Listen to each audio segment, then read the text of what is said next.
જોઈ શકો છો દરેક દેવના ઘોડાની આગળ દરેક થાનુકે અનાજ એટલે કે સીધું મૂકી અને અનાજની પણ પૂજા કરવામાં આવી રહી છે। આપ જોઈ શકો છો, જાણી શકો છો, માણી શકો છો અને નિહાળી શકો છો। આ ગામના જે પૂજારા છે તેઓ દેવની ખૂબ સરસ રીતે પૂજા કરી રહ્યા છે।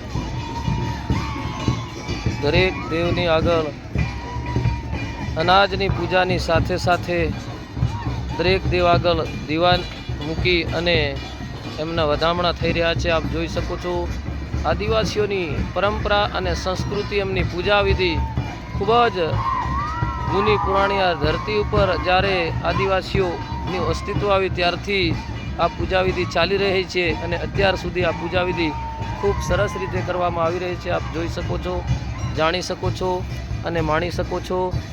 આ રતનમહાલની અંદર જે આદિવાસીઓ વસેલા છે એ ખૂબ જ જૂની પુરાણી સંસ્કૃતિ છે। હજારો વર્ષથી આ આદિવાસીઓ વસ્યા છે અને આજે અહીં બાબા દેવનું સ્થાનક તો હતું જ, પરંતુ નવીન ઘોડાની મૂર્તિની અહીં એક પ્રાણ પ્રતિષ્ઠા કરવામાં આવી રહી છે। અને જેમ કહેવાય છે કે આદિવાસીઓ પ્રકૃતિ પૂજક છે, ત્યારે તેઓ અન્ન,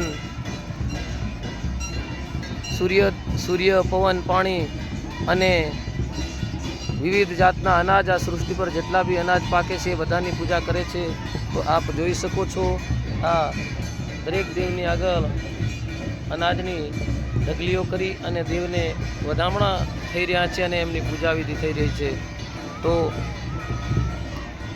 આપ આગળ આ વિડીયોની અંદર રહેશો અને જાણશો।